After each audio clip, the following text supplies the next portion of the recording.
Hi,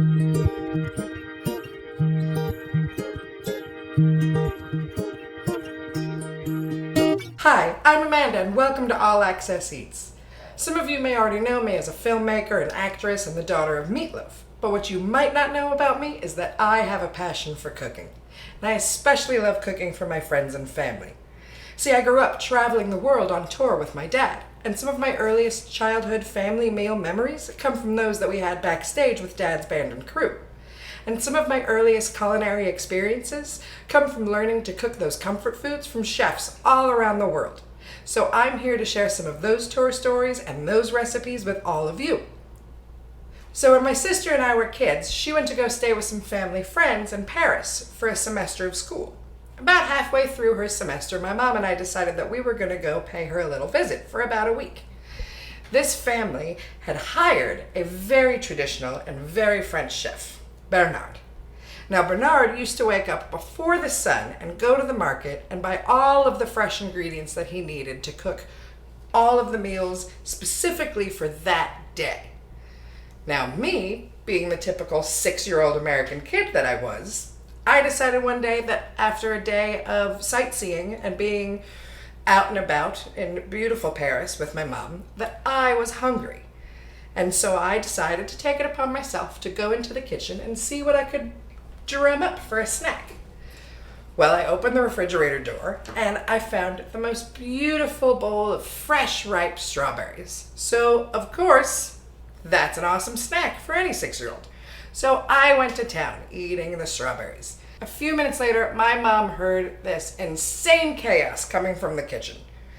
She didn't know I was in there, so she went running in to see what was the matter. She finds 6-year-old me clutching fistfuls of these red ripe strawberries, strawberry juice all over my face, and great big tall Bernard, or he was tall when I was 6, but Bernard there, standing over me, screaming at me all of the cuss words that he could muster up in French that I had no idea what he was saying.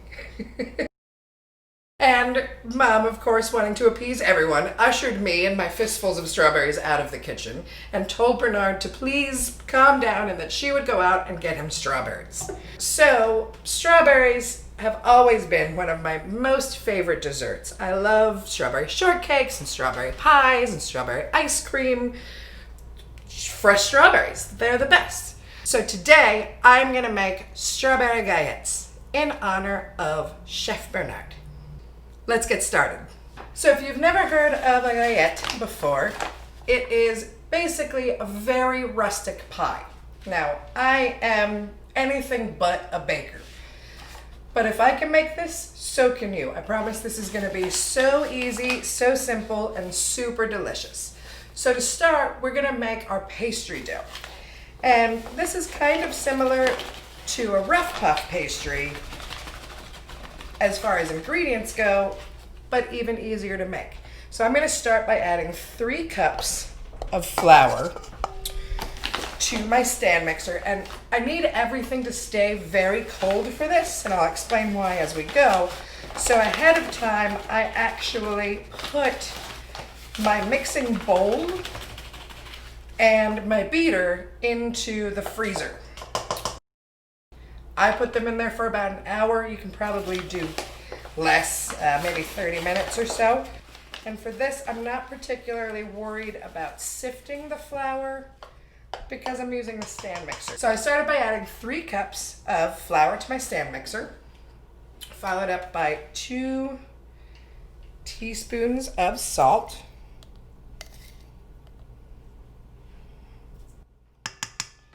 and then 2 tablespoons of just regular granulated sugar. All right.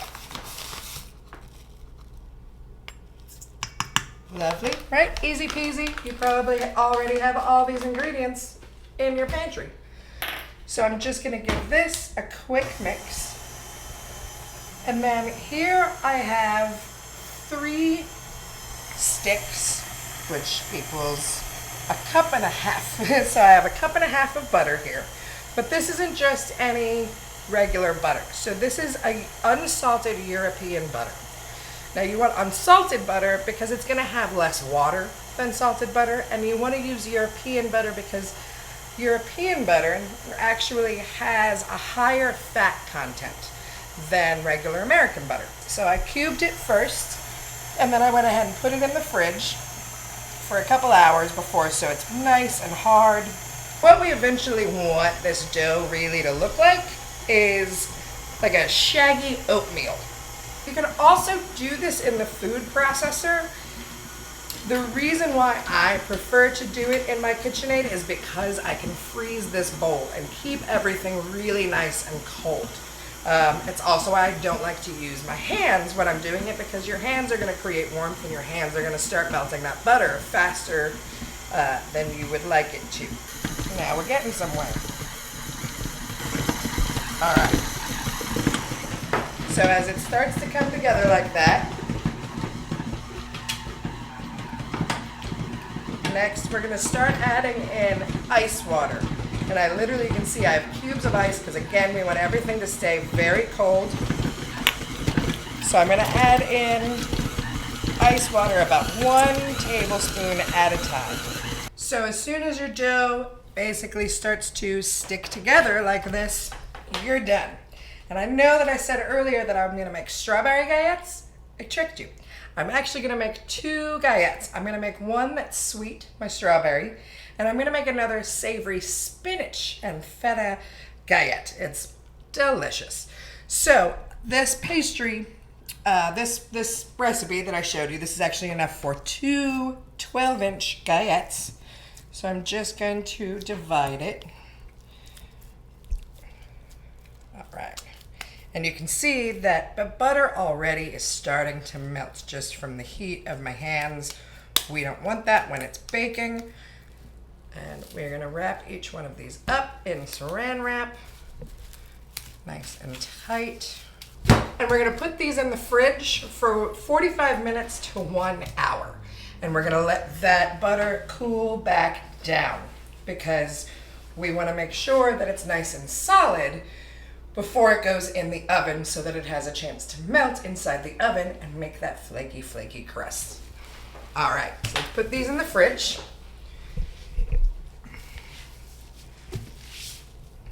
So while my dough is in the fridge and the butter is chilling and hardening back down, we're going to start on our spinach filling.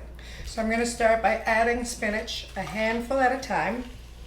And I just want this spinach to wilt and cook down, and I want all of the liquids to evaporate. I'm going to add a pinch of salt. All right, so all of that spinach is cooked down to just about nothing. Now we're going to add half of 1 onion, finely diced. And we just want this onion cook down to be translucent. So now that our spinach is nice and wilted, our onion is translucent, we're gonna add, as usual, too much garlic, because I love garlic. So about 5 cloves. Again, no rules, add less garlic if you want, that is totally cool. So I'm just gonna cook that for a few minutes so the garlic is nice and fragrant. So this galette, the spinach galette that I'm going to make, is kind of similar to a Greek spinach pie, a spanakopita, if you're familiar with that. But we're going to add some of our own little twists and turns to it. So first I'm going to start by putting in 3/4 cup of fresh ricotta. Next, 1/4 cup of pecorino. Nice and salty. You can use Parmesan if you like. I like pecorino just because it's a bit bolder than Parmesan is. And finally, 3/4 cup of feta cheese. And because that pecorino is so nice and salty, as is the feta, I'm not going to add any more salt than what I already added to the spinach and onions. Let's get that kind of mixed together. Next in, I think this is about 2 tablespoons of fresh dill that I just roughly chopped up. All right, so we're just gonna add all of this spinach and garlic and onions. into the cheese. So it's really a spinach and cheese pie is what it's gonna be. And finally into this, because like I always say, so salt and acids enhance the flavors of the foods that you're cooking with. So we're gonna squeeze the juice of half a lemon into that. I don't want it to be too wet because that would make a soggy crust. Nobody wants a soggy crust. So this is all going to go in the fridge as well because we want it to be nice and cold when we pack it into the pie. And we'll be back in a little bit to finish up. All right, so now that our dough has had a chance to sit in the fridge for 45 minutes and it's got nice and cold and the butter is chilled again, we've taken it out. We're going to let it sit for just a second so that it'll be a little bit more malleable for rolling out. And while that sits out here at room temperature, let's get working on these strawberries. In this side bowl, I'm going to put 2 tablespoons of honey. I'm going to squeeze the juice from 1 lemon. Next up, again, salt and acid. So I'm going to add just a pinch of salt. If you've never salted your fruit before, give it a go. Next up, I'm going to add 1 teaspoon of vanilla extract. I know this bottle is huge. That's because this is actually a homemade vanilla extract. And if you're interested to learn how to make vanilla extract at home, let me know and I'll make a blog about it. We just want all this to get mixed up real good before we put it onto our strawberries. Smells like a hot toddy. My favorite. And that's just gonna go right into my strawberries. Give them a good stir. So I use frozen strawberries because once they've thawed and then after they've baked, they're gonna have a much softer consistency. But if you like a firmer consistency, absolutely use fresh strawberries. So I've rolled out a nice big piece of parchment paper for myself, put some flour on it, and I'm just gonna start rolling out this dough.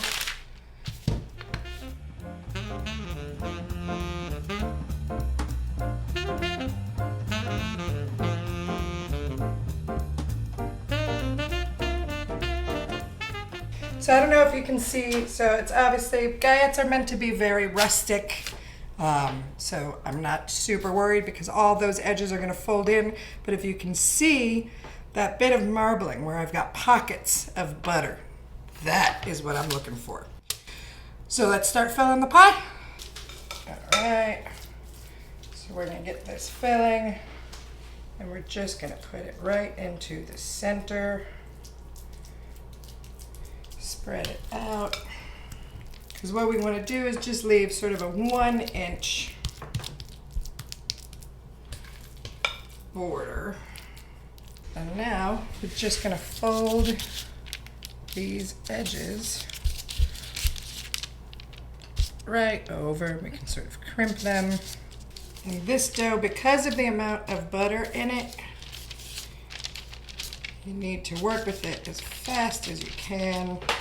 Otherwise, like you see around this edge right there, butter is starting to melt.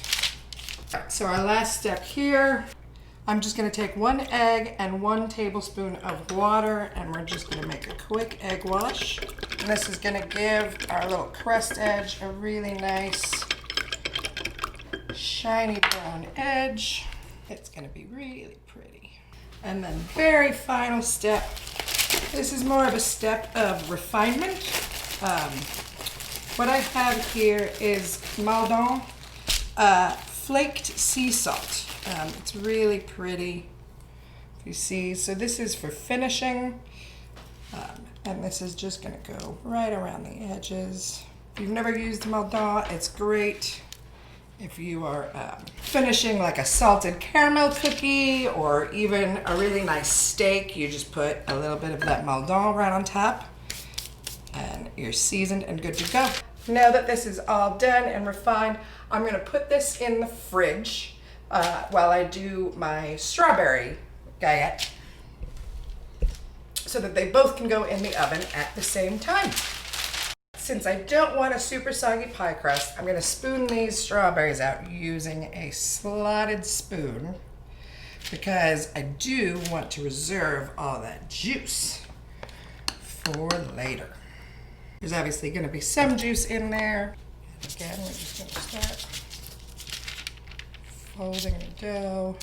Again, nice egg wash all the way around.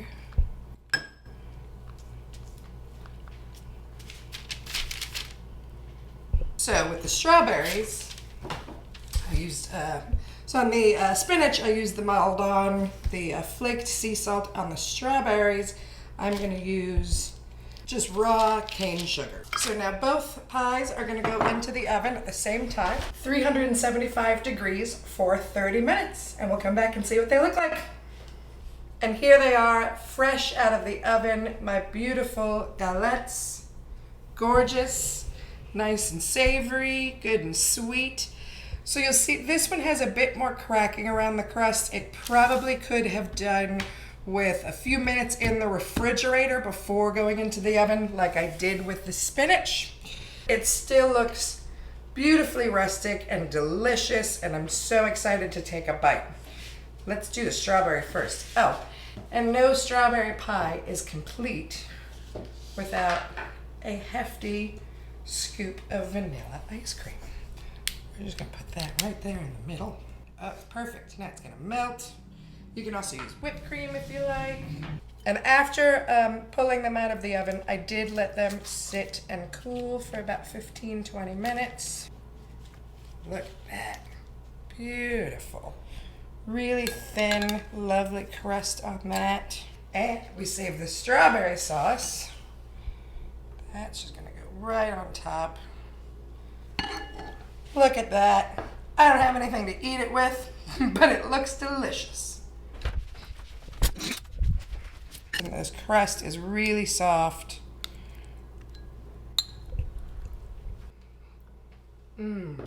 It's sweet, but it's not too sweet because we added that honey. This is such a wonderfully perfect summer dessert. And I love how simple it is to make. Even if it's not supposed to look perfect. It's a rustic French farm provincial dish. Moving on to our spinach and cheese pie. It smells amazing. Awesome. Just an explosion of flavors with the ricotta, the feta, the pecorino, fresh spinach. I can taste the fresh dill in it. The crust is nice and light. Either one of these are great for feeding a big crowd. You saw how easy it was. Nobody expects it to look perfect. It's just supposed to taste good. Thank you all so much for watching this episode of All Access Eats. Please subscribe to my channel. Let me know what you think in the comments, and come back next time for more recipes and stories from the road.